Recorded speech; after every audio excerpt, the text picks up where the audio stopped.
الله اصطفى آدم ونوحا وآل إبراهيم وآل عمران على العالمين যাবতীয় প্রশংসা হামদ ও সানা মহাপরাক্রমশালী আল্লাহ সুবহানাহু ওয়া তাআলার জন্য। সকলে বলি আলহামদুলিল্লাহ। দরুদ ও সালাম বর্ষিত হোক পৃথিবীর সর্বশেষ এবং সর্বশ্রেষ্ঠ রাসূল আহমদ মুহাম্মদ মুস্তাফা সাল্লাল্লাহু আলাইহি ওয়াসাল্লাম।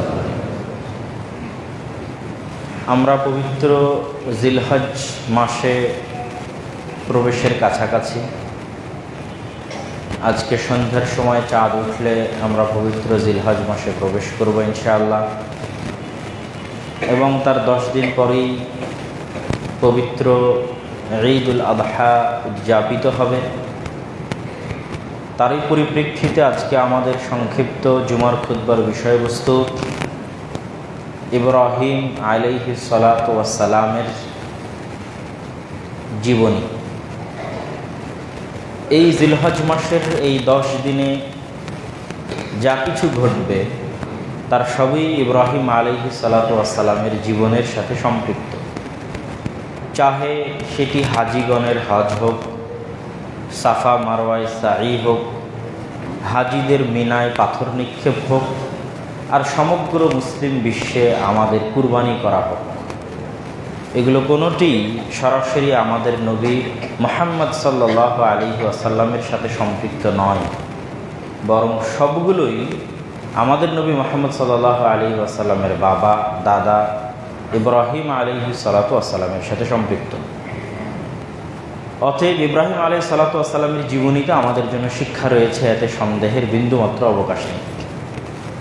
আল্লাহ সুবহানাহু ওয়া তাআলা পবিত্র কোরআন মাজিদে 200 জায়গারও অধিক জায়গায়, আনুমানিক 200 জায়গায় ইব্রাহিম আলাইহিস সালাতু ওয়াস সালামের জীবনের ঘটনা, তার বিষয়ের আলোচনা, তার সংক্রান্ত বিবরণ বর্ণনা করেছেন পবিত্র কোরআনে। ইব্রাহিম আলাইহিস সালাতু ওয়াস সালামে পৃথিবীর এমন একজন ব্যক্তি যা একাধারে পৃথিবীর 3টি ধর্মের পবিত্র ব্যক্তি বলে গণ্য। ইহুদিদের নিকটে মহান ব্যক্তি হিসেবে গণ্য, খ্রিস্টানদের নিকটে মহান ব্যক্তি হিসেবে গণ্য, মহান নবী হিসেবে গণ্য, মুসলমানদের নিকটেও মহান ব্যক্তি এবং মহান নবী হিসেবে গণ্য। তথা চলমান পৃথিবীর 90% মানুষ, যেহেতু পৃথিবীর অধিকাংশ মানুষ খ্রিস্টান ধর্মের অনুসারী, দ্বিতীয় বৃহত্তম ধর্মের অনুসারী মুসলমানেরা, আর ইহুদিদের কথা তো আমরা জানি, তথা বৌদ্ধ এবং হিন্দু বাদ দিলে পৃথিবীর 90%-এরও কাছাকাছি মানুষের নিকটে সম্মানিত এবং শ্রদ্ধেয় ব্যক্তি হচ্ছে ইব্রাহিম আলাইহিস সালাতু ওয়াস সালাম। এবং আশ্চর্যের বিষয় হচ্ছে ইহুদিরাও দাবি করে তারা ইব্রাহিম আলাইহিস সালাতু ওয়াস সালামের অনুসারী, খ্রিস্টানেরাও দাবি করে তারা ইব্রাহিম আলাইহিস সালাতু ওয়াস সালামের অনুসারী, আমরাও দাবি করি আমরা মিল্লাতে ইব্রাহিমের প্রকৃত অনুসারী। তথা ইব্রাহিম আলাইহিস সালাতু ওয়াস সালামের সম্মান এবং মর্যাদা নিয়ে কোনো দ্বিমত নেই। নামের উচ্চারণে পার্থক্য থাকতে পারে, ইব্রাহিমকে তারা আব্রাহাম হিসেবে ডাকে, আমরা ইব্রাহিমকে ইব্রাহিম হিসেবে ডাকি। এবং ইব্রাহিম আলাইহিস সালাতু ওয়াস সালামের বংশগণের মধ্যেই যে নবুয়ত সীমাবদ্ধ থাকবে এ বিষয়েও 3টি ধর্ম একমত। এবং 3টি ধর্মের ধর্মীয় গ্রন্থেই ইব্রাহিম আলাইহিস সালাতু ওয়াস সালামের 2 সন্তানের কথা উল্লেখ আছে।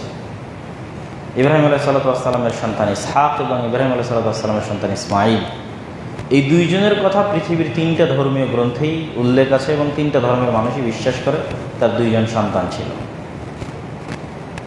মতভেদের জায়গা হচ্ছে বনু ইসরাইলেরা, ইহুদি এবং খ্রিস্টানেরা মনে করে আল্লাহর একমাত্র দয়াপ্রাপ্ত, আল্লাহর একমাত্র রহমত প্রাপ্ত হচ্ছে সারার সন্তান ইসহাক আলাইহিস সালাতু ওয়াস সালাম। হাজেরার সন্তান ইসমাঈল আল্লাহ সুবহানাহু ওয়া তাআলার দয়াপ্রাপ্ত এবং রহমতপ্রাপ্ত নয়, নাউযুবিল্লাহ। এই জন্য ইসমাঈলের বংশে কোনো নবী আসতে পারে এই বিষয়ে তাদের চিন্তা এবং তাদের বিশ্বাস নাই। ফলত তারা আরবে আগমন করা ইসমাঈল আলাইহিস সালাতু ওয়াস সালামের বংশে আমাদের নবী মুহাম্মদ সাল্লাল্লাহু আলাইহি ওয়াসাল্লামকে মানার জন্য প্রস্তুত নয়। তো আমরা ইব্রাহিম আলাইহিস সালাতু ওয়াস সালামের জীবনী কোরআনের আলোকে এবং হাদিসের আলোকে বর্ণনা দেওয়ার চেষ্টা করব ইনশাআল্লাহ। আল্লাহ সুবহানাহু ওয়া তাআলা পবিত্র কোরআন মাজিদে বলেন, ইন্নাল্লাহা আস্তাফা আদম ওয়া নূহা ওয়া আলা ইব্রাহিম ওয়া আলা ইমরান আলাল আলামিন। আল্লাহ সুবহানাহু ওয়া তাআলা সমগ্র পৃথিবীর মধ্যে শ্রেষ্ঠত্ব দিয়েছেন আদমকে, সমগ্র পৃথিবীর মধ্যে শ্রেষ্ঠত্ব দিয়েছেন নূহকে, সমগ্র পৃথিবীর মধ্যে শ্রেষ্ঠত্ব দিয়েছেন ইব্রাহিম এবং তার পরিবারকে। আমাদের নবী মুহাম্মদ সাল্লাল্লাহু আলাইহি ওয়াসাল্লাম ইব্রাহিমের পরিবারের অন্তর্ভুক্ত। তো কোরআনের এই আয়াতে আল্লাহ সুবহানাহু ওয়া তাআলা স্পষ্ট করে দিচ্ছেন যে তিনি ইব্রাহিম এবং তার বংশধরদেরকে সমগ্র পৃথিবীর মধ্যে শ্রেষ্ঠত্ব দিয়েছেন। আল্লাহ সুবহানাহু ওয়া তাআলা কোরআন মাজিদের আরেক আয়াতে বলেন, ইন্না ইব্রাহিমা কানা উম্মাতান কানিতান লিল্লাহ হানিফাও ওয়া লাম ইয়াকু মিনাল মুশরিকিন। ইব্রাহিম হচ্ছে আল্লাহর অনুগত উম্মত। একজন ব্যক্তিকে আল্লাহ উম্মত হিসেবে ঘোষণা করে দিয়েছেন পবিত্র কোরআনে। একজন ব্যক্তি এক পুরো উম্মত, তিনি হচ্ছে ইব্রাহিম আলাইহিস সালাম। যেহেতু তার সময় তিনি একাই ঈমানদার ছিলেন, একমাত্র তাওহীদের অনুসারী ব্যক্তি ছিলেন, তথা হকের ওপর যদি একজন ব্যক্তি থাকে সে একাই উম্মত। তো হকের উপর ইব্রাহিম আলাইহিস সালাম একাই ছিলেন, আল্লাহ তাকে উম্মত হিসেবে ঘোষণা করছেন যে আল্লাহর অনুগত উম্মত। ওয়ালাম ইয়াকু মিনাল মুশরিকিন, এবং তিনি মুশরিকদের অন্তর্ভুক্ত ছিলেন না। ইব্রাহিম আলাইহিস সালামের ঘটনা বর্ণনা করতে গিয়ে ঐতিহাসিকগণ লিখেছেন, আজকের আধুনিক যুগের ইরাকের রাজধানী বাগদাদ, যাকে পবিত্র কোরআনে বাবেল নামে উল্লেখ করা হয়েছে, যাকে ইংরেজিতে ব্যাবিলন নামে উল্লেখ করা হয়, আজকের বাগদাদ আরবির বাবেল এবং ইংরেজির ব্যাবিলন নগরীর নিকটবর্তী কোনো গ্রাম, উর নামক কোনো গ্রামে ইব্রাহিম আলাইহিস সালামের জন্ম হয়। ঐতিহাসিকগণের দাবি অনুযায়ী ঈসা আলাইহিস সালামের জন্মের ২৫০০ বছর আগে। তাহলে ঈসা আলাইহিস সালামের জন্মের ৩৫০০ বছর আগে যদি ইব্রাহিম আলাইহিস সালামের জন্ম হয়, তাহলে এখন থেকে আনুমানিক ৫০০০ বছর আগে ইব্রাহিম আলাইহিস সালাম পৃথিবীতে এসেছিলেন। আনুমানিক, সঠিক হিসাবের সংখ্যা আল্লাহ সুবহানাহু ওয়া তাআলা ভালো জানেন। তো ইব্রাহিম আলাইহিস সালাম যে পরিবারে এসেছিলেন, সেই পরিবার তৎকালীন যুগের রাজকীয় পরিবার তথা মন্ত্রী মিনিস্টারের ঘরে তার জন্ম হয়েছিল।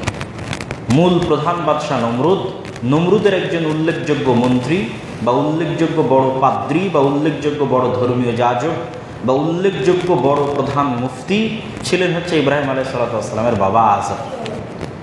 তো মন্ত্রী মিনিস্টারের ঘরে ইব্রাহিম আলাইহিস সালামের জন্ম। ইব্রাহিম আলাইহিস সালাম জন্মগ্রহণ করেই ছিলেন আলাল ফিতরাহ, সঠিক বিশ্বাস এবং সঠিক আকিদার ওপর। সেই সঠিক বিশ্বাস এবং সঠিক আকিদাই তিনি প্রচার করার চেষ্টা করেছেন, প্রশ্ন উত্থাপন করার চেষ্টা করেছেন। চলমান সমাজের বিরুদ্ধে গিয়ে যৌক্তিক প্রশ্ন উত্থাপন করে মানুষের ভুল ত্রুটি ভাঙার চেষ্টা করেছেন। পিতার বিরুদ্ধে গিয়ে, বাবার বিরুদ্ধে গিয়ে, সমাজের বিরুদ্ধে গিয়ে, দেশের বিরুদ্ধে গিয়ে, রাষ্ট্রের বিরুদ্ধে গিয়ে তার বিবেক এবং তার যুক্তির আলোকে আল্লাহ সুবহানাহু ওয়া তাআলার ওহী এবং হেদায়েত প্রাপ্ত হওয়ার কারণে যা তার কাছে সঠিক এবং শুদ্ধ মনে হয়েছে সেটার আলোকে তিনি প্রশ্ন উত্থাপন করতে থেকেছেন। সেই প্রশ্নগুলি আল্লাহ সুবহানাহু ওয়া তাআলা কোরআন মাজিদে বিভিন্ন জায়গায় বিভিন্ন আঙ্গিকে ইব্রাহিম আলাইহিস সালামের নামে বর্ণনা করেছে।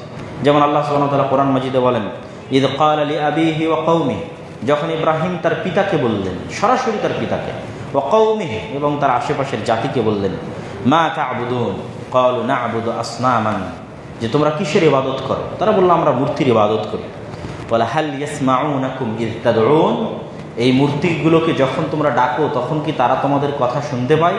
এই যে যৌক্তিক প্রশ্ন, এই তিনি ধারাবাহিক প্রশ্ন উত্থাপনের মাধ্যমে তাদের ভুল ভাঙানোর চেষ্টা করতে থেকেছেন।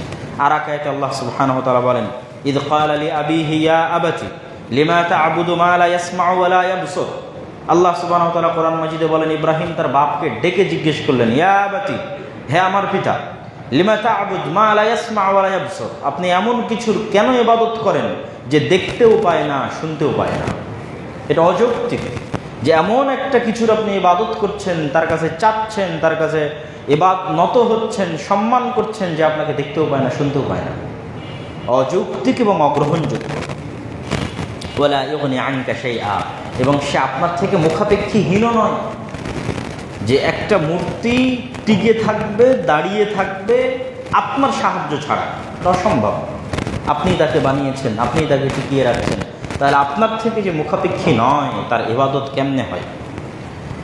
তো এইভাবে যখন তিনি প্রশ্ন উত্থাপন করে তার বাবাকে হেদায়েত করতে চাচ্ছেন, আশেপাশের জনগণকে হেদায়েত করতে চাচ্ছেন, তখন তার বাবা তাকে শক্তভাবে, কোরআন মাজিদের আয়াত বলছে, যেভাবে আল্লাহ কোরআন মাজিদে বলেছেন যে তার বাবা তাকে শক্তভাবে বলছেন, লা ইল্লাম তানতাহি লা আরজুমান্নাক, ইব্রাহিম তুমি যদি তোমার এই উল্টাপাল্টা প্রশ্ন বন্ধ না করো, তুমি যদি তোমার এই দাওয়াতি কাজ বন্ধ না করো তাহলে তোমাকে পাথর নিক্ষেপ করে বাড়িঘর থেকে বের করে দেওয়া হবে, আমার বাড়িতে তোমার জায়গা হবে না। তো এইভাবে ইব্রাহিম আলাইহিস সালাতু ওয়াস সালাম তার দাওয়াতি কাজ অব্যাহত রাখলেন। তার দাওয়াতি কাজের একটা অংশ ছিল তিনি একদিন ফাজআলাহুম জুদাদান ইল্লা কাবীরান লাহুম, তাদের বিশাল মূর্তিশালার মধ্যে, মূর্তির সংগ্রহশালার মধ্যে সব মূর্তিকে ভেঙে দিয়ে বড় মূর্তির ঘাড়ে কুড়াল লিখে দিলেন। যখন মানুষজন জিজ্ঞেস করলো ঘটনা কি, তখন ইব্রাহিম বললেন বাল ফাআলাহু কাবীরুহুম হাযা।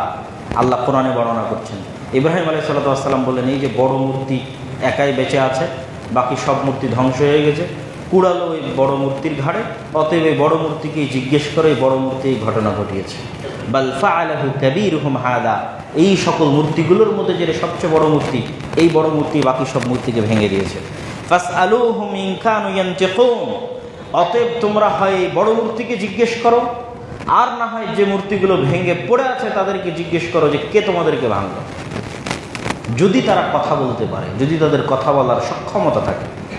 এটাও ইব্রাহিম আলাইহিস সালাতু ওয়াস সালাম তাদেরকে বোঝানোর জন্য যে যেই মূর্তিকে তোমরা ইবাদত করছো সেই মূর্তিকে আমি নিজে হাতে ভেঙে দিয়েছি, সেই মূর্তি আমার কাছ থেকে রক্ষা পায়নি, আমার ক্ষতি আমার অনিষ্ট থেকে নিজেকে রক্ষা করতে পারে না, সে বলতে পারে না, নিজেকে বাঁচাতে পারে না, তাহলে কেমনে সে নিজেকে প্রভু এবং প্রতিপালক দাবি করতে পারে, কেমনে তার ইবাদত গ্রহণযোগ্য হতে পারে।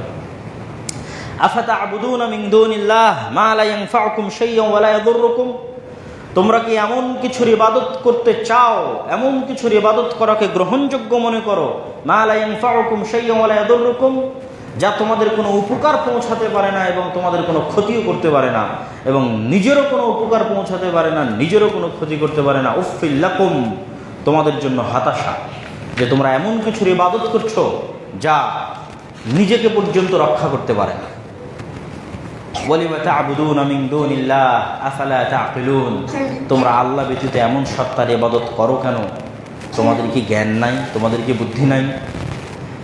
ইব্রাহিম আলাইহিস সালাতু ওয়াস সালামের আরেকটি ঘটনা আল্লাহ সুবহানাহু ওয়া তাআলা কোরআন মাজিদে উল্লেখ করেছেন, ফালাম্মা জান্না আলাইহিল লাইলু রাআ কাওকাবান ক্বালা হাযা রাব্বি, যখন সন্ধ্যা ঘনিয়ে গিয়ে রাত ছেয়ে গেল এবং পৃথিবীর আকাশে তারকাগুলো উজ্জ্বল হয়ে উঠল, তখন ইব্রাহিম বলল এটি হয়তো প্রতিপালক হতে পারে। ফালাম্মা আফালা ক্বালা ইন্নী লা উহিব্বুল আফিলিন, যখন সেই তারকাগুলো ডুবে গেল তখন ইব্রাহিম আলাইহিস সালাতু ওয়াস সালাম বললেন যে আমি যারা ডুবে যায়, হারিয়ে যায়, তাদেরকে ভালোবাসি না। ফালাম্মা রাআল কামারা বাযিগান ক্বালা হাযা রাব্বি, যখন দেখলেন চন্দ্র বড় আকারে প্রস্ফুটিত প্রজ্বলমান, বললেন এটি হয়তো পৃথিবীর প্রতিপালক হতে পারে। যখন চন্দ্র হারিয়ে গেল তখন তিনি বললেন আমার প্রতিপালক যদি আমাকে পথ প্রদর্শন না করে তাহলে আমি পথভ্রষ্টদের অন্তর্ভুক্ত হয়ে যাব। তারপরে যখন দেখলেন সূর্য সকালবেলা ভয়ঙ্কর প্রতাপ এবং শক্তির সাথে উদীয়মান হচ্ছে, হাদা রব্বি হাদা আকবার, বলে এটা তো সবার চেয়ে বড়, সবার চেয়ে শক্তিশালী, সবার চেয়ে ভয়ঙ্কর, সবার চেয়ে পাওয়ারফুল এবং সবার চেয়ে বড়, অতএব এটাই প্রতিপালক হতে পারে।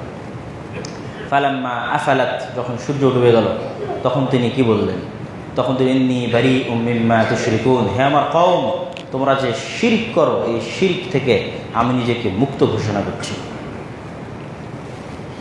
আমি একমাত্র তাকেই প্রতিপালক হিসেবে ঘোষণা করতে চাই যিনি ফাতিরুস সামাওয়াতি ওয়াল আরদ, যিনি আসমান জমিন, সূর্য নক্ষত্র চন্দ্র গ্রহ সকল কিছুর যিনি সৃষ্টিকর্তা, যিনি আড়াল থেকে সকল কিছুকে পরিচালনা করছেন। এই আসমানের আড়ালে, এই জমিনের আড়ালে, এই সূর্য নক্ষত্র এবং চন্দ্রের আড়ালে আরেকজন সর্বশক্তিমান আছে যিনি এগুলো সব কিছুকে কন্ট্রোল করছেন, নিয়ন্ত্রণ করছেন। আমি একমাত্র তারই ইবাদত করতে চাই, তার সামনেই নত হতে চাই, সেই অদৃশ্য সত্তার ইবাদত করতে চাই, তিনি প্রতিপালক, তিনি প্রকৃত রব্বুল আলামিন। আরও একটি ঘটনা আল্লাহ সুবহানাহু ওয়া তাআলা পবিত্র কোরআন মাজিদে ইব্রাহিম আলাইহিস সালাতু ওয়াস সালামের উল্লেখ করেছেন যে তৎকালীন বাদশাহ নমরুদের সাথে এই যে মোনাজারা, দাওয়াত, যুক্তি তর্ক, তো আরেকবার মোনাজারা এবং যুক্তি তর্কের অংশগ্রহণে বাদশাহ নমরুদকে ইব্রাহিম আলাইহিস সালাতু ওয়াস সালাম বলছেন, ইদ ক্বালা ইব্রাহিম রাব্বিয়াল্লাযী ইহয়ী ওয়া ইউমীত, ইব্রাহিম বললেন এই নমরুদ, আমার আল্লাহ মানুষকে জীবিত করতে পারে, মৃত্যু দান করতে পারে, তুমি কি পারো? তখন নমরুদ বলল আনা উহয়ী ওয়া উমীত, আরে আমিও তো মানুষকে জীবিত করতে পারি, মৃত্যু দান করতে পারি। ফাঁসির আসামিকে মুক্ত করে দিলাম আর নিরপরাধ মানুষকে হত্যা করে দিলাম তার চোখের সামনে, ইব্রাহিম আলাইহিস সালাতু ওয়াস সালামের চোখের সামনেই নাও। মৃতকে জীবিত করে দিলাম আর জীবিতকে মৃত করে দিলাম। তখন ইব্রাহিম আলাইহিস সালাতু ওয়াস সালাম বললেন, ফাইন্নাল্লাহ ইয়াতি বিশ-শামসি মিনাল মাশরিক ফাআতি বিহা মিনাল মাগরিব। আচ্ছা, আমার প্রতিপালক অদৃশ্য, যাকে দেখা যায় না, সে মহান সত্তা প্রতিদিন পূর্ব দিক থেকে সূর্যকে উদিত করে থাকেন। আজ তুমি একদিনের জন্য এই সূর্যকে পশ্চিম দিক থেকে উদিত করে দাও। ফাবুহিতাল্লাযী কাফার। যখন এই কথা ইব্রাহিম আলাইহিস সালাতু ওয়াস সালাম বললেন, তখন নমরুদ হতভম্ব হয়ে গেল। এবং ইব্রাহিম আলাইহিস সালাতু ওয়াস সালামের যুক্তি, তর্ক এবং দাওয়াতের সামনে টিকতে না পেরে তখন তারা সিদ্ধান্তে উপনীত হলো তাকে আগুনে জ্বালিয়ে দিতে হবে। কোরআন মাজিদে আল্লাহ সুবহানাহু ওয়া তাআলা বলছেন যে তারা বলতেছে, কোরআনের আয়াত, ক্বালু হাররিকুহু ওয়ানসুরু আলিহাতাকুম, আর একে ধরো, একে বাঁধো এবং একে আগুনে জ্বালিয়ে দাও এবং তোমাদের প্রতিপালক তোমাদের মূর্তিকে তোমরা সহযোগিতা করো, না হলে তোমাদের দিনকে এই ব্যক্তি একাই ধ্বংস করে দেবে। তখন ইব্রাহিম আলাইহিস সালাতু ওয়াস সালামকে আগুনে নিক্ষেপ করা হলো। আল্লাহ সুবহানাহু ওয়া তাআলা কোরআন মাজিদে বলছেন, কুলনা ইয়া নারু কুনি বারদাও ওয়া সালামান আলা ইব্রাহিম। আমরা আগুনকে বলে দিলাম, আমি আল্লাহ আগুনকে বলে দিলাম, হে আগুন, তুমি ইব্রাহিমের জন্য ঠান্ডা, বরফ, শীতল হয়ে যাও। এবং আগুন ইব্রাহিম আলাইহিস সালাতু ওয়াস সালামের জন্য ঠান্ডা, বরফ এবং শীতল হয়ে গেল। এবং এটি অস্বাভাবিক, অগ্রহণযোগ্য, অযৌক্তিক কিছু নয়। আল্লাহ সুবহানাহু ওয়া তাআলা কোরআন মাজিদে অন্য আয়াতে বলেছেন, ইউসাব্বিহু লিল্লাহি মা ফিস সামাওয়াতি ওয়া মা ফিল আরজ। আসমান, জমিন এবং তার মধ্যে যা কিছু আছে সকল কিছু আল্লাহর তাসবিহ পাঠ করে। সকল কিছুই আল্লাহ সুবহানাহু ওয়া তাআলা তাসবিহ পাঠ করে। আমার এই জামা, এই দেওয়াল, এই ইট, এই পাথর, এই পাখা, সব কিছু। এবং কেন এটা অযৌক্তিক নয়? এই জামা যেখান থেকে তৈরি হয়েছে, যে সুতা থেকে তৈরি হয়েছে, ওই সুতা কোনো তুলা ছিল, সেই তুলা তো কোনো গাছের সাথে সম্পৃক্ত ছিল, আর আপনি দেখতে পাচ্ছেন যে গাছের জীবন আছে, গাছ বড় হচ্ছে। আমি হয়তো যেই দেওয়াল দিয়ে, যে ইট দিয়ে মাটি দেওয়াল তৈরি করেছি, ছাদ ঢালাই দিয়েছি, সেই ইট কোথাও মাটি আকারে ছিল, আর মাটিতে আপনি দেখতে পাচ্ছেন যে মাটির রূহ আছে, প্রাণ আছে, জীবন আছে। মাটিতে কিছু বপন করলে সেখান থেকে গাছ বের হয়। তো ওই মাটি থেকে তুলে নিয়ে আগুনে পুড়িয়ে আজ দেওয়াল বানানো হয়েছে, তাই সে আল্লাহর তাসবিহ পাঠ করতে পারবে না, এটা অসম্ভব। ওই গাছ থেকে তুলা নিয়ে এসে সুতা বানিয়ে আজ জামা বানানো হয়েছে, তাই এই জামা আল্লাহর তাসবিহ পাঠ করতে পারবে না, এটা অসম্ভব। মানুষ এই পৃথিবীতে যা কিছু ব্যবহার করছে সব কিছুর মূল আল্লাহর সৃষ্টি। আমরা পরিবর্তন করে সেটাকে ব্যবহার করছি, কিন্তু প্রত্যেকটা জিনিসের মূল হচ্ছে আল্লাহর সৃষ্টি। সরাসরি আল্লাহ সুবহানাহু ওয়া তাআলার সৃষ্টি। হয় মাটি, না হয় পানি, না হয় আগুন, সরাসরি আল্লাহ সুবহানাহু ওয়া তাআলার সৃষ্টি। আর সরাসরি আল্লাহ সুবহানাহু ওয়া তাআলার সৃষ্টি আল্লাহর ইবাদত করে, আল্লাহর তাসবিহ পাঠ করে। অতএব আল্লাহ আগুনকে বলবেন ঠান্ডা হওয়ার জন্য, আগুন হবে না, এটা অসম্ভব। এই জন্য আমরা এই দৃষ্টিকোণ থেকেই আমাদের নবী আমাদের শিখিয়েছেন, আমরা যখন গাড়িতে উঠি, আরোহণে উঠি, যে সাখখারা লানা হাযা, ওই সত্তার পবিত্রতা বর্ণনা করছে যিনি এটিকে আমাদের অধীনস্থ করেছেন। আল্লাহ সুবহানাহু ওয়া তাআলা ওই উট, ওই গরু, ওই গাড়িকে আমাদের অধীনস্থ করেছেন। আর মূল কন্ট্রোল আল্লাহ সুবহানাহু ওয়া তাআলার হাতে। সম্মানিত উপস্থিতি, ইব্রাহিম আলাইহিস সালাতু ওয়াস সালামকে যখন আগুন দিয়ে জ্বালিয়ে ধ্বংস করা গেল না, তখন ইব্রাহিম আলাইহিস সালাতু ওয়াস সালামের বাবা তাকে তার বাড়ি থেকে বের করে দেওয়ার সিদ্ধান্ত নিলেন। এবং ইব্রাহিম আলাইহিস সালাতু ওয়াস সালামকে যখন বাড়ি থেকে বের করে দেওয়া হলো, তখন তিনি এবার ইরাকের ব্যাবিলন, বাগদাদ থেকে হিজরত করে কোথায় গেলেন? আজকের জেরুজালেম, আজকের ফিলিস্তিন, আজকের ইসরায়েল, যেখানে আগুন জ্বলতেছে দাউ দাউ করে, লক্ষ লক্ষ, হাজার হাজার মানুষকে হত্যা করা হচ্ছে, সেই পবিত্র মাটিতে আশ্রয় নিলেন। আল্লাহ সুবহানাহু ওয়া তাআলা নিজে কোরআন মাজিদে বলছেন, ওয়ানাজ্জাইনাহু ওয়া লূতান ইলাল আরদিল্লাতী বারাকনা ফীহা লিল আলামিন। আর আমি আল্লাহ ইব্রাহিমকে আশ্রয় দিয়েছি, বাঁচিয়ে আশ্রয় দিয়েছি। কেন? ইরাকে তাকে হত্যা করা হতো, মারা হতো, প্রহার করা হতো। তো ইরাকের বাগদাদ থেকে তার বাবা এবং ষড়যন্ত্রকারীদের ষড়যন্ত্র থেকে বাঁচিয়ে আশ্রয় দিয়েছি ইব্রাহিমকে। আর লূতকে আশ্রয় দিয়েছি। ইব্রাহিম এবং লূত আলাইহিস সালাতু ওয়াস সালাম সমকালীন। লূত আলাইহিস সালাতু ওয়াস সালাম ছিলেন জর্ডান অঞ্চলে, আর ইব্রাহিম আলাইহিস সালাতু ওয়াস সালাম ছিলেন ইরাকের অঞ্চলে। তো লূত আলাইহিস সালাতু ওয়াস সালামের কওমকে তো আল্লাহ শহর উল্টিয়ে দিয়ে ধ্বংস করেছেন, তাহলে লূত আলাইহিস সালামকেও তো আশ্রয় দিচ্ছেন, কেননা ওনার শহরই তো ধ্বংস করে দেওয়া হয়েছে। তাহলে এই দুই নবীকে আমি একত্রে আশ্রয় দিয়েছি, ইলাল আরদিল্লাতী বারাকনা ফীহা লিল আলামিন, ওই মাটিতে, যেই মাটিতে আমি সমগ্র পৃথিবীর মানুষের জন্য বরকত রেখেছি। কোরআনের আয়াত, সেটি হচ্ছে জেরুজালেমের মাটি, মসজিদ আকসার মাটি, তার আশেপাশের অঞ্চলের মাটি। যখন ইব্রাহিম আলাইহিস সালামকে তার হিজরত সম্পূর্ণ হওয়ার মাধ্যমে এখানে আশ্রয় দেওয়া হলো, তারপরে ইব্রাহিম আলাইহিস সালাম কোনো এক দুর্ভিক্ষের সময় ঐতিহাসিকদের বর্ণনা অনুযায়ী তার স্ত্রী সারা আলাইহিস সালামকে সঙ্গে নিয়ে মিশর যাচ্ছিলেন। মিশর যাওয়ার পথে জালেম অত্যাচারী বাদশাহ, মুফাসসিরিনে কেরাম লিখেছেন, তাফসির ইবনে কাসির থেকে শুরু করে বড় বড় তাফসির কারকগণ লিখেছেন যে আসমানের নিচে দুনিয়ার উপরে আল্লাহ সুবহানাহু ওয়া তাআলা সবচেয়ে সুন্দরী করে তৈরি করেছিলেন হাওয়া, আদম আলাইহিস সালামের স্ত্রী হাওয়াকে, আর হুবহু হাওয়ার চেহারায় তৈরি করেছিলেন সারা আলাইহিস সালামকে, তথা পৃথিবীর সর্বশ্রেষ্ঠ সুন্দরীদের একজন ছিলেন সারা আলাইহিস সালাম। আর হুবহু সারা আলাইহিস সালামের চেহারায় তৈরি করেছিলেন ইউসুফ আলাইহিস সালামকে। এই জন্য পৃথিবীর সর্বশ্রেষ্ঠ সুন্দর পুরুষদের একজন ছিলেন ইউসুফ আলাইহিস সালাম। আল্লাহু আলাম, আল্লাহ ভালো জানেন। তো সারা আলাইহিস সালাম এবং ইব্রাহিম স্বামী স্ত্রী মিশর যাচ্ছেন খাদ্যের অন্বেষণে, রিজিকের অন্বেষণে। পথিমধ্যে জালেম বাদশার কবলে পড়ে মিথ্যা বললেন আমরা স্বামী স্ত্রী নয়, আমরা ভাই বোন। তারপর জালেম বাদশাহ যখন এগিয়ে আসলো এবং জোরপূর্বক তার স্ত্রীকে নিয়ে গেল, তখন রাসূলুল্লাহ সাল্লাল্লাহু আলাইহি ওয়াসাল্লামের বর্ণনা অনুযায়ী হাদিসের ভাষায় সারা আলাইহিস সালাম বলছেন, আল্লাহুম্মা ইন কুনতু আমানতু বিক ওয়া বিরাসূলিক ওয়া আহসানতু ফারজি ইল্লা আলা যাওজি। হে আল্লাহ, আমি যদি আপনার উপর বিশ্বাস স্থাপন করে থাকি, আপনার নবী রাসূল ইব্রাহিমের প্রতি বিশ্বাস স্থাপন করে থাকি, ও আহসানতু ফারজি, আর আমি যদি আমার লজ্জাস্থানের পবিত্রতার হেফাজত করে থাকি, আমার লজ্জাস্থানের আমানতের হেফাজত করে থাকি, ফালা তুসাল্লিত আলাইয়াল কাফির, তাহলে আজকে আমার উপর কোনো কাফেরকে জয় করবেন না। সারা আলাইহিস সালাম সালাতের মাধ্যমে, ওযুর মাধ্যমে এই দোয়া যখন আল্লাহ সুবহানাহু ওয়া তাআলার নিকটে করলেন, হাদিসে এসেছে ফাগুত্তা হাত্তা রাকাদা বিরিজলিহি, দাঁড়িয়ে থাকা অবস্থায় সে ধপাস করে মাটিতে পড়ে গেল এবং তার পুরো শরীর অবশ এবং প্যারালাইজ হওয়ার মতো হয়ে গেল। তখন সে পুনরায় সারাকে বলছে, তুমি আল্লাহর কাছে দোয়া করে আমাকে সুস্থ করে দাও। সারা আলাইহিস সালাম আল্লাহর কাছে দোয়া করলেন, আল্লাহ তাকে সুস্থ করে দিলেন। সে পুনরায় তার ওয়াদা ভঙ্গ করে, সে ওয়াদা করেছিল আমি আর তোমার ক্ষতি করবো না, আমাকে বাঁচিয়ে দাও, কিন্তু পুনরায় সে তার ওয়াদা ভঙ্গ করে আবারও সারা আলাইহিস সালামের দিকে যখন এগিয়ে যায়, তিনি আবারও আল্লাহ সুবহানাহু ওয়া তাআলার নিকটে দোয়া করেন। সে আবারও ওই রকম প্যারালাইজড এবং অবশ হয়ে মাটিতে পড়ে যায়। আবার সারা আলাইহিস সালামকে বলে, আমার ভুল হয়ে গেছে, আমি আর তোমার ক্ষতি করবো না, তুমি আমাকে বাঁচিয়ে দাও। তখন তিনি আবারও দোয়া করেন। পরপর তিনবার এই ঘটনা ঘটে। তিনবার ঘটার পর বাদশাহ পরিষ্কার বুঝতে পারে আমি যার সামনে দাঁড়িয়ে আছি সে এমন এক মহিষী নারী যার মুখ দিয়ে দোয়া উচ্চারণ হলে আল্লাহ সুবহানাহু ওয়া তাআলা সাথে সাথে বাস্তবায়ন করে। আল্লাহু আকবার। যে উচ্চারণ হওয়া মাত্র আল্লাহ সুবহানাহু ওয়া তাআলা বাস্তবায়ন করে, একবার নয়, দুইবার নয়, তিনবার।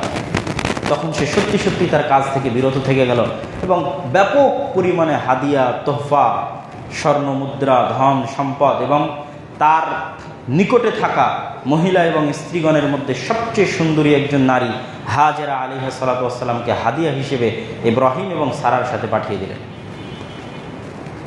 ইব্রাহিম আলাইহিস সালাম হাজেরা আলাইহিস সালামকে বিবাহ করলেন দ্বিতীয় স্ত্রী হিসেবে। এতদিন যাবৎ ইব্রাহিম আলাইহিস সালামের কোনো সন্তান হয়নি, কিন্তু প্রথম সন্তান আল্লাহ সুবহানাহু ওয়া তাআলা তাকে হাজেরা আলাইহিস সালামের গর্ভে দান করলেন। পবিত্র কোরআনে রব্বি হাবলি মিনাস সালিহিন ফাবাশশারনাহু বিগুলামিন হালিম। যখন ইসমাঈল আলাইহিস সালামের জন্ম হলো, এটি হচ্ছে প্রথম সন্তান ইব্রাহিম আলাইহিস সালামের। আল্লাহ সুবহানাহু ওয়া তাআলা ভালো জানে তাদের অন্তরের মধ্যে কোনো পরিবর্তন হয়েছিল কিনা। স্বাভাবিক, যেহেতু মানুষ, সেহেতু যিনি প্রথম স্ত্রী তার যদি সন্তান না হয় আর দ্বিতীয় স্ত্রীর সন্তান হয়, তো প্রথম স্ত্রীর মধ্যে মনে কিছু তৈরি হতেই পারে। আল্লাহু আলাম, আল্লাহ ভালো জানেন। আল্লাহ সুবহানাহু ওয়া তাআলা ইব্রাহিম আলাইহিস সালামকে আদেশ দিলেন তার সন্তান ইসমাঈল এবং তার স্ত্রী হাজেরাকে তার প্রথম স্ত্রী সারা থেকে দূরে 1500-1600 কিলোমিটার দূরে মক্কায় রেখে আসতেন। আজকের ফিলিস্তিনের জেরুজালেম থেকে মক্কা প্রায় 1500 থেকে 1600 কিলোমিটার দূরত্বে। আর এই 1500-1600 কিলোমিটার পথ ইব্রাহিম আলাইহিস সালাম পায়ে হেঁটে, হয়তো কোনো সর্বোচ্চ উটের সহযোগিতা নিতে পারেন বা ঘোড়ার সহযোগিতা নিতে পারেন, এই লম্বা 1500-1600 কিলোমিটার পথ তিনি তার স্ত্রী হাজেরা এবং তার সন্তান ইসমাঈল আলাইহিস সালামকে রাখতে গেলেন মক্কায়। নির্জন মরুভূমিতে রেখে আসছেন। আল্লাহ সুবহানাহু ওয়া তাআলা কোরআন মাজিদেও বলেছেন নির্জন, আল্লাহর নবী হাদিসেও বলেছেন নির্জন। দুটোই আমি উল্লেখ করব। যখন রেখে আসতেছেন তখন হাজেরা আলাইহিস সালাম বলছেন, আইনা তাযহাব ইয়া ইব্রাহিম ওয়া তাতরুকনা বিহাদাল ওয়াদি আল্লাযী লাইসা ফীহি ইনসুন ওয়ালা শাই, হে ইব্রাহিম আপনি কোথায় চলে যাচ্ছেন, এটা হাদিসের ইবারত। আর এমন জায়গায় রেখে যাচ্ছেন যেখানে কোনো মানুষ, পশু পাখি, জীব জন্তু, জানোয়ার, গাছপালা কিছুই নাই। এবং এখনও যদি আপনি আরব বিশ্বের মরুভূমির মধ্যে চলেন তাহলে 2, 10, 50, 100, 500 কিলোমিটারের মধ্যে কিছুই চোখে পড়বে না। তাহলে অবশ্যই এটা অস্বাভাবিক কিছু নয় যে তৎকালীন মক্কায় ওই জায়গায় যেখানে হাজেরা এবং ইসমাইলকে রেখে আসা হচ্ছিল তখন আশেপাশের 500, 600, 1000 কিলোমিটারের মধ্যে কোনো মানুষজন, জীব জন্তু, জানোয়ার, পশু পাখি কিছুই ছিল না। এবং আল্লাহ সুবহানাহু ওয়া তাআলা কোরআন মাজিদে উল্লেখ করেছেন, সেটিও বলবো। তো ইব্রাহিম আলাইহিস সালাতু ওয়াস সালাম তার স্ত্রীর দিকে ফিরেই তাকাচ্ছিলেন না, লা ইয়ালতাফিত ইলাইহা, তিনি রেখে দিয়ে চলে যাচ্ছেন, কিছু বলেনও না, ফিরেও তাকান না। তখন হাজেরা আলাইহিস সালাতু ওয়াস সালাম তাকে জিজ্ঞেস করছেন, আল্লাহ আমারাক, আপনি যে আমাদেরকে এই নির্জন মরুভূমিতে রেখে যাচ্ছেন, এটি কি আল্লাহ আপনাকে আদেশ করেছে? আল্লাহর আদেশে কি আপনি আমাদেরকে এখানে রেখে যাচ্ছেন? তখন ইব্রাহিম আলাইহিস সালাতু ওয়াস সালাম বললেন, নাম, হ্যাঁ আল্লাহর আদেশে আমি তোমাদেরকে এখানে রেখে যাচ্ছি। তখন হাজেরা বললেন, ইদান লা ইউদাইয়ুনাল্লাহ, যদি আল্লাহর আদেশে এখানে রেখে গিয়ে থাকেন তাহলে এই নির্জন মরুভূমিতে আমাদেরকে আল্লাহই রক্ষা করবেন ইনশাআল্লাহ। কত শক্তিশালী ঈমান থাকলে, শক্তিশালী বিশ্বাস থাকলে, আল্লাহর উপর ভরসা থাকলে একজন মহিলা নির্জন মরুভূমিতে তার ছোট্ট একটি বাচ্চা নিয়ে এভাবে থেকে যেতে পারে এবং আল্লাহ সুবহানাহু ওয়া তাআলার উপর ভরসা করতে পারে। ইব্রাহিম আলাইহিস সালাতু ওয়াস সালাম যখন তার স্ত্রী এবং তার ছেলেকে আড়াল হয়ে গেল, চোখের আড়াল হয়ে গেল, তখন তিনি এবার হাত উঠিয়ে আল্লাহর কাছে দোয়া করছেন, রব্বানা ইন্নী আসকানতু মিন যুররিয়্যাতি বিওয়াদিন গায়রা যী যারইন ইনদা বাইতিকাল মুহাররম, হে আল্লাহ আমি আমার স্ত্রী এবং আমার সন্তানকে এমন নির্জন মরুভূমিতে রেখে যাচ্ছি যেখানে কোনো চাষবাস, আবাদ, গরু ছাগল মহিষ, ক্ষেত খামার কিছুই নাই, মানুষজন কিছু নয়, ইনদা বাইতিকাল মুহাররম, যেখানে আপনার পবিত্র ঘর আছে। রব্বানা লিয়ুকিমুস সালাহ, আমার পরবর্তী বংশধর যেন সালাত প্রতিষ্ঠা করে। ফাজআল আফইদাতাম মিনান নাস তাহদি ইলাইহিম, আল্লাহ দুনিয়ার মানুষের অন্তরকে আপনি যেখানে আমার স্ত্রী আর সন্তানকে রেখে দিলাম সেই দিকে করে দেন, দুনিয়ার মানুষ যেন এইদিকে আসে, এই অঞ্চল আবাদ করে, ওয়ারযুকহুম মিনাস সামারাত, এবং তাদের খাদ্যের ব্যবস্থা করে দেন। এবং আরও এক আয়াতে, পবিত্র কোরআনের আরও এক আয়াতে ইব্রাহিম আলাইহিস সালাম দোয়া করলেন, হে আল্লাহ আমার এই সন্তানের বংশে আপনি এমন এক নবী প্রেরণ করেন যেই নবী তাদেরকে আপনার কিতাব পাঠ করে শোনাবে, তাদের অন্তরকে পবিত্র করবে, তাদের হিকমা শিক্ষা দিবে, এমন একজন নবী আমার এই সন্তান, যে সন্তানকে এখানে রেখে যাচ্ছি তার বংশে আপনি প্রদান করবেন। এই দোয়াও ইব্রাহিম আলাইহিস সালাতু ওয়াস সালাম করলেন। এই বলে তিনি বিদায় নিলেন। এবং মোট ইব্রাহিম আলাইহিস সালাতু ওয়াস সালাম হাদিসের ভাষা অনুযায়ী, হাদিসের ধারা বিবরণ অনুযায়ী 4 থেকে 5 বার জেরুজালেম থেকে মক্কার মধ্যে যাতায়াত করেছেন। একবার তিনি তার ছেলেকে রেখে গেলেন, আর একবার আসলেন কুরবানি করার জন্য, যেটি আমাদের ইবাদত, আর একবার আসলেন কিন্তু ছেলের সাথে সাক্ষাৎ হয়নি, আর একবার এসেছেন ছেলের সাথে সাক্ষাৎ হয়নি, পঞ্চমবার এসেছেন ছেলের সাথে সাক্ষাৎ হয়েছে এবং কাবাঘর তৈরি করেছেন। 5 বার ইব্রাহিম আলাইহিস সালাতু ওয়াস সালাম এই 1600 কিলোমিটার পথ যাতায়াত করেছেন। সম্মানিত উপস্থিতি, তো যখন রেখে চলে যাওয়া হলো, আতিশাত হিয়া ওয়া আতিশা ইবনুহা, সামান্য যে পানি ছিল, সামান্য যে খেজুর ছিল শেষ হয়ে গেল, তৃষ্ণার্ত হয়ে গেলেন হাজেরা, আর তৃষ্ণার্ত হলেন ইসমাইল, খাদ্য নাই, পানীয় নাই। তখন তিনি বিভিন্ন ওয়াদি, উপত্যকা, ছোট পাহাড়ের উপর, টিলার উপর আরোহণ করে তিনি দেখতে চাচ্ছেন আশেপাশে কাউকে দেখা যায় কিনা। হাদিসের ইবারত, ইস্তাকবালাতিল ওয়াদি হাল তারা আহাদান ফালাম তারা আহাদান, তিনি উঠছেন কিন্তু আশেপাশে কাউকে দেখা যায় না। একবার সাফা পাহাড়ে উঠছেন, একবার সাফা পাহাড় থেকে নেমে মারোয়া পাহাড়ে উঠছেন, কিন্তু কোনো কিছু দেখা যাচ্ছে না। এরকম সময় তিনি একটি আওয়াজ শুনতে পেলেন, হাদিসের ইবারত অনুযায়ী সাহ, এইরকম একটি শব্দ। কেউ বলেছেন জিবরাইল আলাইহিস সালাতু ওয়াস সালামের পায়ের আঘাত, কেউ বলেছেন ইসমাইল আলাইহিস সালাতু ওয়াস সালামের পায়ের আঘাত। যেভাবেই হোক সেখানে জমজম কুয়ার সৃষ্টি হলো এবং ফেরেশতা বলছে, লা তাখাফু যায়আহ ফাইন্না হাহুনা বাইতান লিল্লাহ ইয়াবনিহি হাযাল ওয়ালাদ, আপনারা ধ্বংস হয়ে যাওয়ার ভয় করবেন না, কেননা এখানে আল্লাহর ঘর আছে আর এই সন্তান বড় হয়ে এখানে আল্লাহর ঘর নির্মাণ করবে। ওই জমজমের পানির মাধ্যমে তাদের বসবাস এবং তাদের জীবনযাপন চলতে থাকলো।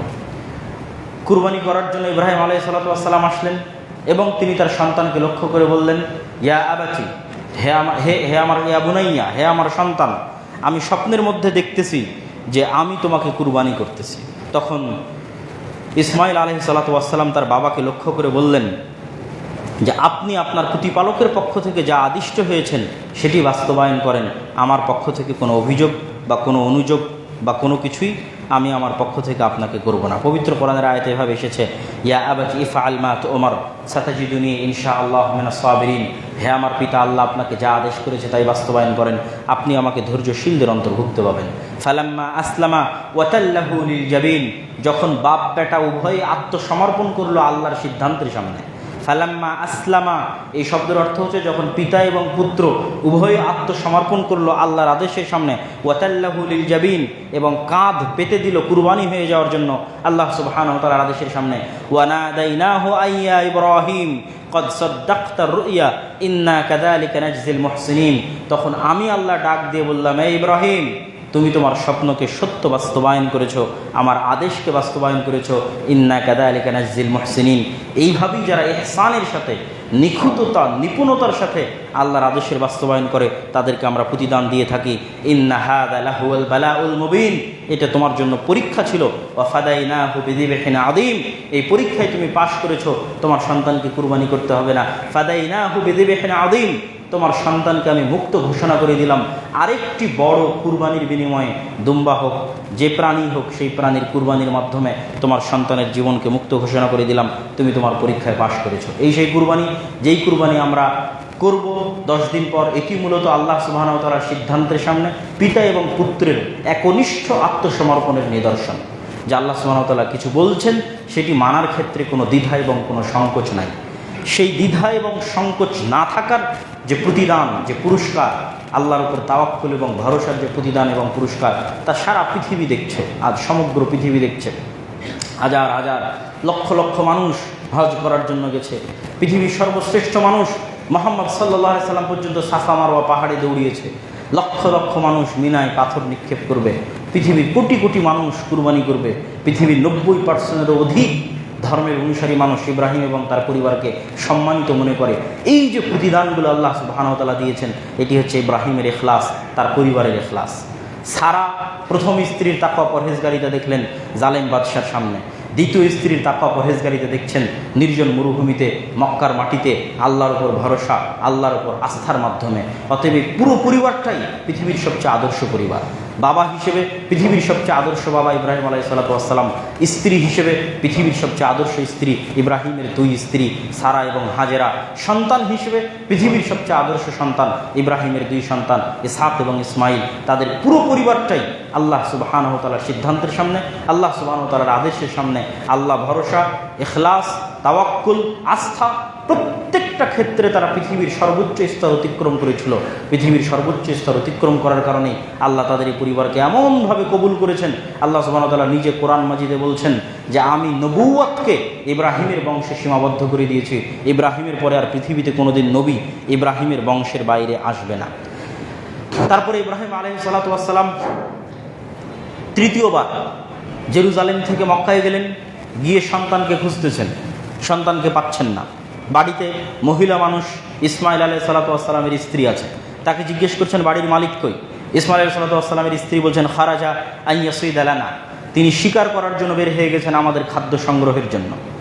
ফাসাআলাহা আন আইশিহিম ওয়া হাইআতিহিম, ইব্রাহিম আলাইহিস সালাতু ওয়াস সালাম জিজ্ঞেস করেছেন তোমরা কেমন থাকো, কি অবস্থা তোমাদের। আন আইশিহিম ওয়া হাইআতিহিম, কেমন আছো তোমরা।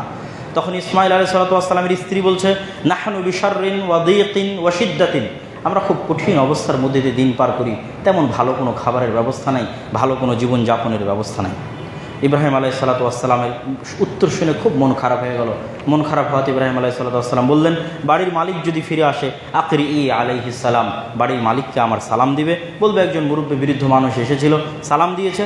ওয়া আইয়ুগাইয়ির আতবাতা বাবিহি, আর তাকে বলবে তার বাড়ির দরজার চৌকাঠি যেন পরিবর্তন করে নেয়। ইসমাইল আলাইহিস সালাতু ওয়াস সালাম বাড়িতে আসলেন।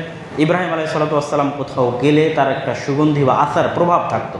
ইসমাইল আলাইহিস সালাম বাড়িতে আসার পরেই তিনি ধারণা করছেন কেউ বাড়িতে এসেছে। কেউ কি এসেছিল? তো বলে হ্যাঁ, এরকম এরকম ঘটনা। বলেন যাকা আবি ওয়াকাদ আমারানি আন উফারিকাক, আসলে যিনি এসেছিলেন তিনি আমার পিতা ইব্রাহিম। তিনি আমাকে আদেশ দিয়ে গেছে যেন তোমাকে তালাক দিয়ে দিই, তুমি তোমার বাপের বাড়ি চলে যাও, আমার বাড়িতে থাকার তোমার সুযোগ আর আপাতত হচ্ছে না। আবার বহুদিন পর আল্লাহ সুবহানাহু ওয়া তাআলা জানে কতদিন পর ইব্রাহিম আলাইহিস সালাম আবার এসেছেন। আসার পরে সন্তানের সাথে সাক্ষাৎ হয়নি, একই ঘটনা। এবার এই স্ত্রীকে ইব্রাহিম আলাইহিস সালাতু ওয়াস সালাম জিজ্ঞেস করছেন, সহিহ হাদিস, ইব্রাহিম আলাইহিস সালাতু ওয়াস সালাম জিজ্ঞেস করছেন কেমন আছো তোমরা। তখন তিনি উত্তরে বলছেন নাহনু বিখাইরিন ওয়া সাআতিন ওয়া আসনাত আলাল্লাহ, এই স্ত্রী উত্তরে আল্লাহর প্রশংসা করলেন যে আল্লাহ সুবহানাহু ওয়া তাআলার প্রশংসা, তিনি আমাদের অনেক ভালো রেখেছেন। আলহামদুলিল্লাহ, আল্লাহর প্রশংসা যিনি আমাদের খুব ভালো রেখেছেন। উত্তর শুনে ইব্রাহিম আলাইহিস সালামের মন ভরে গেছে যে মানুষ যে পরিস্থিতির উপরেই থাক, সে আল্লাহর কাছে শুকরিয়া আদায় করতে জানে, আল্লাহর সামনে নত হতে জানে, আল্লাহর প্রশংসা করতে জানে, তথা তার অন্তর অল্পে তুষ্ট, তার অন্তর আল্লাহর সামনে নত, সে মুসলিমা, আল্লাহর সামনে আত্মসমর্পণকারী, যে কোনো পরিস্থিতিতে সে আল্লাহর সিদ্ধান্তের জন্য খুশি। আল্লাহ সুবহানাহু ওয়া তাআলার আদেশ, আল্লাহ সুবহানাহু ওয়া তাআলার কাদা, এর উপর তার সবর এবং রেজা আছে। আল্লাহ সুবহানাহু ওয়া তাআলার সিদ্ধান্তের উপর তার ধৈর্য আছে, তার আনুগত্য আছে। এই উত্তরে ইব্রাহিম আলাইহিস সালাম খুশি হয়ে গেছেন। ইব্রাহিম আলাইহিস সালাম বলছেন, তোমরা এবার, ওইবার আর কিছুই জিজ্ঞেস করেননি, ওইবার মন খারাপ হওয়াতে ওভাবেই চলে গেছে। এবার আর একটু বেশি জিজ্ঞেস করেছেন, আচ্ছা তোমরা কি খাও, তোমরা কি পান করো, মা তো আমকুম মা শারাবকুম। তো বলছে, আপনার ছেলে যা শিকার করে নিয়ে আসে, ছেলে তো না, মানে উনি বাড়ির মালিক যা শিকার করে নিয়ে আসে সেটার গোস্ত, আর কি তো জমজমের পানি। বলে ঠিক আছে, বাড়ির মালিক যখন আসবে তখন তাকে, তখন ধরো হাদিসে আসছে যখন বলল যে আমরা গোস্ত খাই এবং পানি খাই, তখন ইব্রাহিম আলাইহিস সালাম দোয়া করলেন, আল্লাহুম্মা বারিক লাহুম, হে আল্লাহ তাদের এই খাবারে, তাদের এই গোস্তে, তাদের এই পানিতে বরকত দান করেন। তো আগের বার উনি কোনো কথা বলেননি, মন খারাপ হয়ে গেছিলো, ঘুরে চলে গেছিলেন। এবার উত্তর আরেকটু, প্রশ্ন আরেকটু বাড়িয়ে আল্লাহ সুবহানাহু ওয়া তাআলার কাছে বরকতের দোয়া করলেন। এই জন্য সবসময় বরকতের দোয়া করতে হয়। ছেলে মেয়ে, স্ত্রী, পুত্র, আত্মীয় স্বজন যার বাড়িতে যাবেন, যার অবস্থা জিজ্ঞেস করবেন, বরকতের দোয়া করতে হয়। ইব্রাহিম আলাইহিস সালাম বরকতের দোয়া করলেন এবং বললেন, যদি বাড়িতে বাড়ির মালিক ফিরে আসে তাহলে তাকে বলবে আমার সালাম, এবং সে যেন বাড়ির চৌকাঠ স্থায়ী রাখে, পরিবর্তন না করে। তথা পরবর্তী বংশ ভালো হওয়ার জন্য স্ত্রী ভালো হওয়া খুব জরুরি। মুহাম্মদ সাল্লাল্লাহু আলাইহি ওয়াসাল্লামের পরবর্তী বংশের আগমনের জন্য ইব্রাহিমের সন্তান ইসমাইলের স্ত্রীর ভালো হওয়া খুবই জরুরি। সম্মানিত উপস্থিতি, এরপরে পঞ্চমবার ইব্রাহিম আলাইহিস সালাম আসলেন। যেই পঞ্চমবারের কথা আল্লাহ সুবহানাহু ওয়া তাআলা কোরআন মাজিদে বলেছেন, ওয়াইদ ইয়ারফাউ ইব্রাহিমুল কাওয়াইদা মিনাল বাইত ওয়া ইসমাঈল রব্বানা তাকাব্বাল মিন্না ইন্নাকা আনতাস সামিউল আলিম। যখন ইব্রাহিম এবং ইসমাইল মিলে আল্লাহ আদেশ দিলেন যে এবার ঘর তৈরি করতে হবে, নূহ আলাইহিস সালামের বন্যার সময় হারিয়ে যাওয়া চিহ্নের উপর, ফেরেশতাদের দেখানো আলামতের উপর, এরিয়ার উপর ইব্রাহিম আলাইহিস সালাম এবং তার সন্তান ইসমাইল আল্লাহর ঘর তৈরি করতে লাগলেন, যেই ঘরই হচ্ছে কাবা, যার বর্ণনা আল্লাহ পবিত্র কোরআনে এভাবে দিয়েছেন, ওয়াইদ ইয়ারফাউ ইব্রাহিমুল কাওয়াইদা মিনাল বাইত। মূল ভিত্তির উপর যখন ইব্রাহিম এবং ইসমাইল ওই ঘর উঠাতে লাগলেন, তখন তারা দোয়া করতে লাগলেন, রব্বানা তাকাব্বাল মিন্না, হে আল্লাহ আমরা এই যে কাজ করছি, এই কাজ একমাত্র আপনার সন্তুষ্টির জন্য করছি, এই কাজকে আপনি কবুল করেন। সম্মানিত উপস্থিতি, সেই কাবায় আমরা যাই, সেই কাবামুখী হয়ে মসজিদ তৈরি হয়ে আছে, যে মসজিদে আমরা দাঁড়িয়ে আছি। পৃথিবীর হাজার হাজার লক্ষ কোটি মসজিদ তৈরি হয়ে আছে, সেই কাবাতে হাজিগণ অবস্থান করছে, সেই কাবাতে হাজিগণ হজ সম্পূর্ণ করবে, তাওয়াফ করবে। ওই সাফা মারোয়া পাহাড়ি তারা দৌড়াবে, ওই মিনার প্রান্তরেই তারা প্রস্তর নিক্ষেপ করবে, আর ওই দিনেই আমরা আমাদের কুরবানি সম্পন্ন করব। অতএব এই পুরো ইবাদতগুলো সবগুলোই ইব্রাহিম আলাইহিস সালামের জীবনীর সাথে সম্পৃক্ত। তো পবিত্র জিলহজ মাসের এই 10 দিন পৃথিবীর শ্রেষ্ঠতম 10 দিন। ওয়াইদ ওয়া'আদনা মূসা 40 লাইলা, যখন আমরা মুসাকে বলেছিলাম, মুসা তুমি 40 দিনের জন্য তুর পাহাড়ে ইবাদত করো, তো ওই 40 দিনের শেষ 10 দিন এই জিলহজ মাসের প্রথম 10 দিন।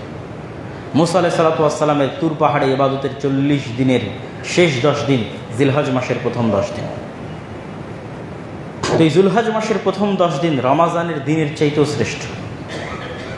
মোটামুটি মুফাসসিরিনে কেরাম, মুহাদ্দিসিনে আইজাম একমত যে পৃথিবীর শ্রেষ্ঠ রাত রমাজানের শেষ 10 রাত। তবে পৃথিবীর শ্রেষ্ঠ দিন এই আজ রাতের পর থেকে যে দিনগুলো আসবে, এই দিনগুলো রমাজানের চাইতেও শ্রেষ্ঠ দিন জিলহজ মাসের প্রথম 10 দিন। কেননা এই সময় পৃথিবীর সবচেয়ে বড় বড় ইবাদতগুলো সম্পন্ন হয়, হজের সকল আমলের মধ্যে সম্পন্ন হবে। আরাফার মতো মহাদিন, যেই দিনের সিয়াম পালনে মানুষের অতীতের 1 বছর এবং পরের 1 বছরের গুনাহ ক্ষমা হয়ে যাবে। আর যেই দিন আরাফার মাঠে অবস্থানরত মানুষদের, আরাফার দিন পৃথিবীর সবচেয়ে বড় দিনের একটি, সব হচ্ছে এই জিলহজ মাসের 10 দিন। পৃথিবীর বড় একটা ইবাদত হজ সম্পূর্ণ হবে এই 10 দিনের মধ্যে। অতএব এই 10 দিনের গুরুত্বের কোনো শেষ নাই। এই 10 দিনে আমাদেরকে যারা হজ করতে যেতে পারিনি তাদের জন্য, যারা তো হজ করতে গেছি তাদের তো প্রতিদিনের রুটিন আছে হজের, এই 10 দিনের মধ্যেই তাদের কাজ, তাদের মূল হজই সম্পূর্ণ হবে এই 10 দিনের মধ্যে। আমরা যারা হজ করতে যেতে পারিনি আমাদের উচিত এই 10টা দিনকে মূল্যায়ন করা, সিয়ামের মাধ্যমে, দানের মাধ্যমে, সাদাকার মাধ্যমে, নফল সিয়ামের মাধ্যমে এবং দান এবং সাদাকার মাধ্যমে, কোরআন তেলাওয়াতের মাধ্যমে এই 10 দিনকে গুরুত্ব দেওয়া এবং এই 10 দিনের অত্যাধিক রূপে আমল করার চেষ্টা করা। পাশাপাশি প্রত্যেক যারা কুরবানির নিয়াত করেছে তাদের জন্য রাসূল সাল্লাল্লাহু আলাইহি ওয়াসাল্লামের আদেশ হচ্ছে ফালা ইয়াখুদ, তারা যেন তাদের আজকে শেষ দিন নখ কাটার, চুল কাটার, যারা কুরবানি করেছে এবং প্রায় পরিবারের সকলেরই উচিত, কিন্তু যিনি কুরবানি করতে চায় তার জন্য আল্লাহর নবীর সরাসরি আদেশ, আর উচিত সকলেরই যে তারা আজকেই তাদের নখ এবং চুল শেষবারের মতো কেটে নেবে এবং একদম যেই দিন কুরবানি হবে সেই দিন পর্যন্ত তারা এই নখ এবং চুলকে স্পর্শ করা থেকে বিরত থাকবে, হাত দিবে না। এটা খুবই জরুরি। সাধারণ মানুষ জানে না, দেখবেন যে আজকের চাঁদ ওঠার পরেও দেখবেন যে নাপিতের দরজায় ভিড় লেগেই আছে, তারা একটি সুন্নাতকে লঙ্ঘন করছে, এটা উচিত নয়। অতএব এটা আমাদের মানুষকে জানাতে হবে, প্রচার করতে হবে যে এটা একটা সুন্নাত। পাশাপাশি কুরবানির মতো এই ইবাদত করতে গিয়ে আপনি ইব্রাহিম আলাইহিস সালামের এই ইতিহাসকে সামনে রাখবেন। যে ইতিহাস আজকে ইব্রাহিম আলাইহিস সালামের আমি আপনাদের সামনে বর্ণনা করলাম, এই ইতিহাসকে সামনে রেখে আপনি কুরবানি কিনতে যাবেন। তখন এবার আপনার মাথায় যদি মনে হয় যে হ্যাঁ ঠিক আছে আমি ভাগে কুরবানি করব, সেটা আপনার ব্যাপার, সেটা আপনার ইমানের ব্যাপার। আর যদি মনে হয় যে না, ইব্রাহিম যদি আল্লাহ সুবহানাহু ওয়া তাআলার আদেশের জন্য তার ছেলেকেই কুরবানি করতে পারে, তা আমি একটা পরিপূর্ণ কুরবানি কেন করতে পারবো না? আমি কেন পিছিয়ে থাকবো আল্লাহ সুবহানাহু ওয়া তাআলার ইবাদতে? একটা কেন 5টা করবো, 5টা কেন 10টা করবো? এই মন মানসিকতা যদি আপনার মধ্যে তৈরি হয়, ফালিল্লাহিল হামদ, তাহলে আপনি ইব্রাহিম আলাইহিস সালামের জীবনী থেকে, তার হায়াত থেকে, তার উৎসর্গ এবং বিসর্জন থেকে আপনি শিক্ষা নিতে পেরেছেন, আপনার স্ত্রী এবং আপনার পরিবার শিক্ষা নিতে পেরেছে। আর যদি সেই শিক্ষা নেওয়ার আপনার সুযোগ না হয়, তাহলে দেখবেন এটি একটি দুনিয়াবি ইবাদতে পরিণত হয়েছে। গোস্ত খাওয়ার জন্য, একটু গোস্ত বেশি পাওয়ার জন্য, একটু গরুর গোস্ত খাওয়ার জন্য ইবাদতকে ইবাদত হিসেবে না রেখে হয়তো দুনিয়াবি কোনো চাহিদায় আপনি ভাগে অংশগ্রহণ করছেন, নিজেকে সান্ত্বনা দেওয়ার জন্য, ছেলে মেয়েকে সান্ত্বনা দেওয়ার জন্য। এগুলো থেকে ঊর্ধ্বে উঠে আল্লাহ সুবহানাহু ওয়া তাআলার কাছে না এই গোস্ত যাবে, না কিছু যাবে, আপনার অন্তরের নিয়াত যাবে, আপনার অন্তরের বিসর্জন, উৎসর্গটা যাবে যে আপনি আল্লাহর আদেশের সামনে কতটা আত্মসমর্পণকারী। তো আল্লাহর আদেশের সামনে তার ছেলে ইব্রাহিমের ছেলে ইসমাইল যেভাবে আত্মসমর্পণকারী ছিল, আপনি ওইভাবে আত্মসমর্পণকারী হিসেবে চিন্তা করে কুরবানি ক্রয় করার জন্য যাবেন এবং নিখুঁত নিপুণভাবে নিজের একক ইবাদত একাই পরিপূর্ণরূপে আল্লাহর জন্য করার চেষ্টা করবেন। আপনার ইবাদত আপনি একাই নিখুঁত এবং নিপুণভাবে আল্লাহ সুবহানাহু ওয়া তাআলার জন্য আদায় করার চেষ্টা করবেন। আপনার এক ইবাদতের সাথে আর 10 জনের সম্পদ মিলিত হবে, 10 জনের নিয়ত মিলিত হবে, এটার কি প্রয়োজন? ছাড় আছে, ছাড় নাই, নিয়ে কথা বলছি না, কিন্তু একটা ইবাদতের নিপুণতা এবং নিখুঁততা ভিন্ন জিনিস, আত্মোৎসর্গের চিন্তা এবং ইখলাসের চিন্তা ভিন্ন জিনিস, আল্লাহ সুবহানাহু ওয়া তাআলার সাথে মানুষের ব্যক্তিগত সম্পর্ক ভিন্ন জিনিস। যে আমার সাথে আমার আল্লাহর সম্পর্ক কেমন, আমি আমার আল্লাহর জন্য আমার সম্পদ থেকে একটা অংশ উৎসর্গ করতে চাচ্ছি, এটা সম্পূর্ণ আলাদা। এটা হওয়া কেমন? আমি আজকে আপনাকে একটা জিনিস হাদিয়া দিয়ে বললাম, এটা আপনি আর আপনার ভাই মিলে ভাগ করে নিন, এটা কেমন? আর পরিপূর্ণরূপে সম্পূর্ণ আপনাকে একটা দিয়ে গেলাম যে এটা আপনার জন্য, সম্পূর্ণরূপে খাসভাবে আপনার জন্য এনেছি, এটা কেমন? তথা এটা আপনার ইখলাস, চিন্তা এবং নিয়াত, একনিষ্ঠতা, নিপুণতা এবং নিখুঁততার সাথে সম্পৃক্ত। অতএব কুরবানিকে ছোটোখাটো কোনো ইবাদত মনে না করে একটি বড় ইবাদত মনে করে আল্লাহ সুবহানাহু ওয়া তাআলার সন্তুষ্টির জন্য সবাই যার যার সাধ্য অনুযায়ী প্রস্তুতি নেবেন পূর্ণাঙ্গ কুরবানি করার। আল্লাহ সুবহানাহু ওয়া তাআলা আমাদের তৌফিক দান করুক, আল্লাহুম্মা আমিন। আরাফার সিয়াম যেন মিস না যায় এবং চুল এবং নখ যেন এই 10 দিনের মধ্যে কর্তন না করা হয়। আর আরাফার সিয়ামের বাইরেও যদি আর 4, 5টা, 6, 7টা সিয়াম বেশি রাখা যায় তাহলে অবশ্যই আমাদের চেষ্টা করতে হবে। আর ঈদের দিন আর ঈদের পরের 3 দিন সিয়াম রাখা হারাম, অন্তত এই ঈদের দিন আর এই ঈদের পরের 3 দিন সিয়াম পালন করা হারাম। কেন? এই ঈদের দিন আর ঈদের পরের 3 দিন আইয়ামুত তাশরিক, আল্লাহ সুবহানাহু ওয়া তাআলার বড়ত্ব, মহত্ব এবং উম্মতে মুসলিমার আনন্দ প্রকাশ করার দিন। আল্লাহ সুবহানাহু ওয়া তাআলার বড়ত্ব, মহত্ব হচ্ছে তাকবীরের মাধ্যমে। ঈদের সবচেয়ে বড় আনন্দ হচ্ছে আল্লাহর তাকবীর ঘোষণা করা। আল্লাহু আকবার, আল্লাহু আকবার, লা ইলাহা ইল্লাল্লাহ, আল্লাহু আকবার, আল্লাহু আকবার, ওয়ালিল্লাহিল হামদ। সম্মানিত উপস্থিতি, আমি সংক্ষিপ্তভাবে ইব্রাহিম আলাইহিস সালাতু ওয়াস সালামের জীবনী আপনাদের সামনে যেটা পেশ করলাম তার সারমর্ম হচ্ছে যে প্রায় আজ থেকে 5000 বছর পূর্বে ইব্রাহিম আলাইহিস সালামের আগমন ঘটে।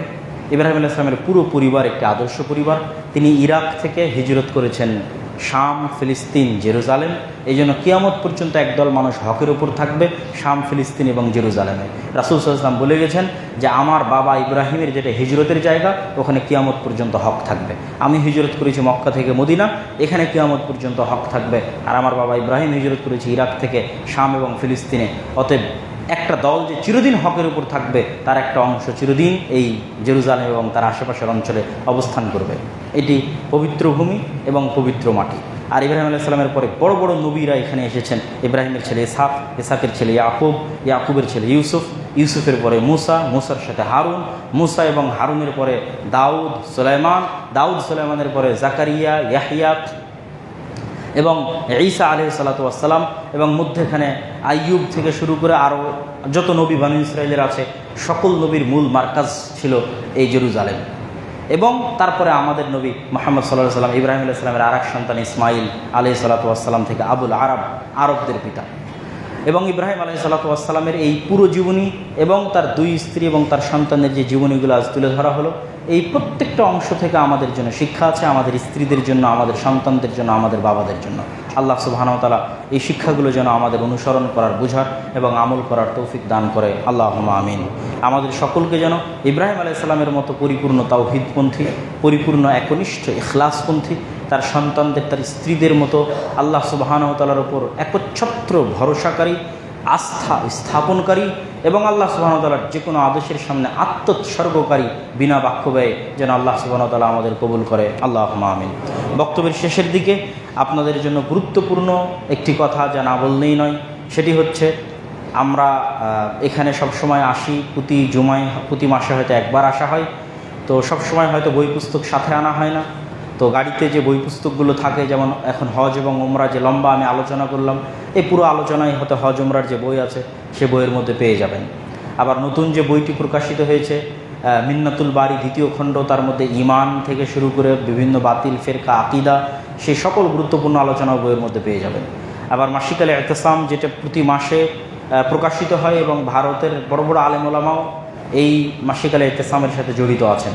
জামিয়া সালাফে রাজশাহীতে, ভারতের জামিয়া সালাফে বানারসের শিক্ষকগণ দার্স দিয়ে থাকেন 4 থেকে 5 জন, এবং নিয়মিত মদিনা ইসলামী বিশ্ববিদ্যালয় থেকে আলেম ওলামা আসতে থাকে। এই কুরবানি ঈদের পরও আরও 5 জন মদিনা ইসলামী বিশ্ববিদ্যালয় এবং সৌদির বিভিন্ন বিশ্ববিদ্যালয়ের আলেম ওলামা জামিয়া সালাফেতে আসবেন। অতএব প্রতি মাসে প্রকাশিত হয় মাসিক আল ইতিসামকে গুরুত্ব দেওয়ার চেষ্টা করবেন। আরও যে বই পুস্তকগুলো আছে সেগুলোকে গুরুত্ব দেওয়ার চেষ্টা করবেন। এবং মসজিদ ভিত্তিক দিন শিক্ষা, যেগুলো নিয়ে আমরা কাজ করছি, মক্তবের সিলেবাস, ওসমানী কায়দা, আদর্শ শিক্ষা, ছোট বাচ্চাদেরকে এই ঘটনাগুলো জানানোর জন্য আমাদের আদর্শ শিক্ষা নামে একটি বই আছে। জানি না আজকে বইটি পাওয়া যাবে কিনা। এই বইগুলোকে মূল্যায়ন করার চেষ্টা করবেন। আবার বিভিন্ন যে দোয়ার যে ক্যালেন্ডারগুলো সেগুলোও পাবেন, এগুলোকে মূল্যায়ন করার চেষ্টা করবেন। আল্লাহ সুবহানাহু ওয়া তাআলা আপনাদের কবুল করুক এবং আমাদের এই খুতবার প্রতি আমল করার তৌফিক দান করুক। আল্লাহুম্মা আমিন।